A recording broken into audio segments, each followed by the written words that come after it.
The one thing I will say to check is select the main camera and move it just in the x-axis left to right, making sure you can see all your tubes in the game screen. Okay, some of mine aren't really that much different. Like I could sit here and select this and maybe move it down a little bit, so it'd be really, that might be a really hard one. We'll see if we can actually even get to it. But again, you just want to check to see how they look. All right, so I'm going to reset this back to 0 on the X, so that's our start position. I'm going to save it. Save the scene. Next is the background. So this background here, I'm going to drag it out, and it's going to look like this. I'm going to go to the transform tool for the 2D sprites, and I'm going to kind of align this to the top left. I'm going to hold shift, and I'm going to grab the corner and size it up so that the background kind of looks like this. Now you can adjust it so it looks like this, but I'm going to make it a little bit bigger so it looks nicer. This is the first step. Now, the next step would be is maybe we duplicate these background images and put them next to each other, right?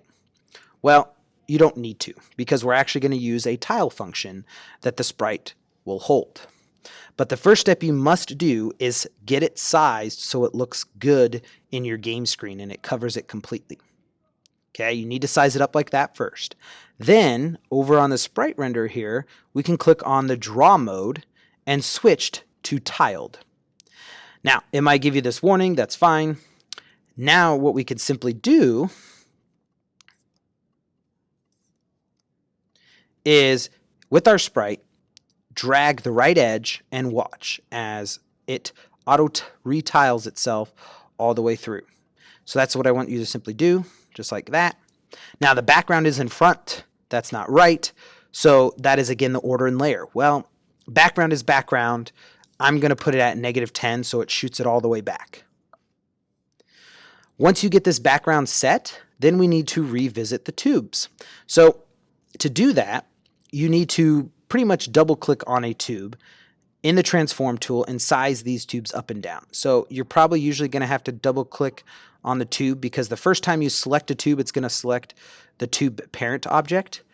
But then if you click on it a second time, it will let you reference the tube top or bottom.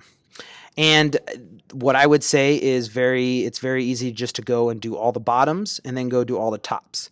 The bottoms should get around to this bottom edge.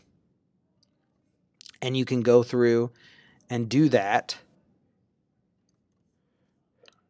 for all your sprites.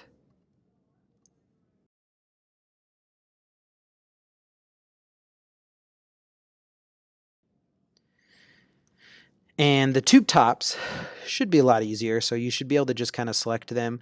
They don't have to be exact, right? So like you could just kind of pull them up as long as they kind of go past or meet the background, they should work. So for example here, this one I need to stretch a little maybe, and then a couple of these I need to stretch.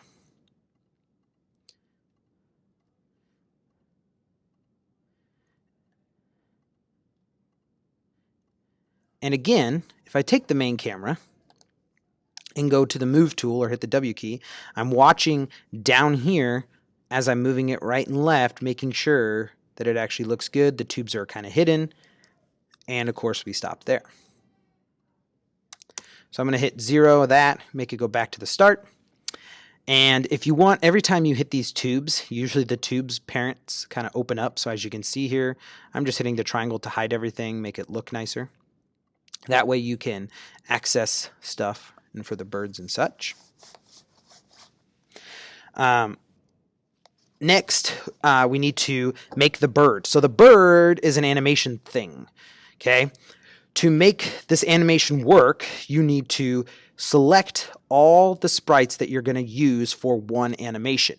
Now, in our case, we're only having one animation, but if we had multiple animations like a run, jump, walk, slide on ice animation, you would have to select those images individually and make separate animation clips.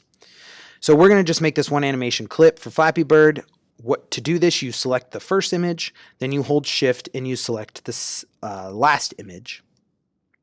And what this does is as long as you name the images correctly with like a number like bird 1, bird 2, bird 3, or run 1, run 2, run 3, run 4, run 5 if you had like a character and such. They should all be close to each other. So you should be able to just select the first one, hold shift, select the last one. With them selected, you click and you drag them onto the screen. A new create new animation window pops up, and you name the animation based on what you're doing. So what are we doing? We are flying. You can choose where it's saved. In our case, we're just going to have it saved to images. With more intricate games, you might have a folder called animations just for those animations. But in our case, we'll just keep it in the image folder, which is where all of our stuff is. I'm going to hit save. Now I have my bird. My bird looks really big. So then I can hit the transform tool, size it down so that it matches better with the tubes. That looks pretty good. I could actually make it a little bit bigger. And then if I hit play now, the bird will fly so that we now know that the animation is working. So what is this animation? The animation is basically consists of a new object or component, the animator, which holds a animator controller. So the animator controller, which we will dive into later, contains all the connections to our animations, in our case, this flying clip animation. So as we touch on that later in the scripting part, that just know that that's kind of how this animation is actually working now.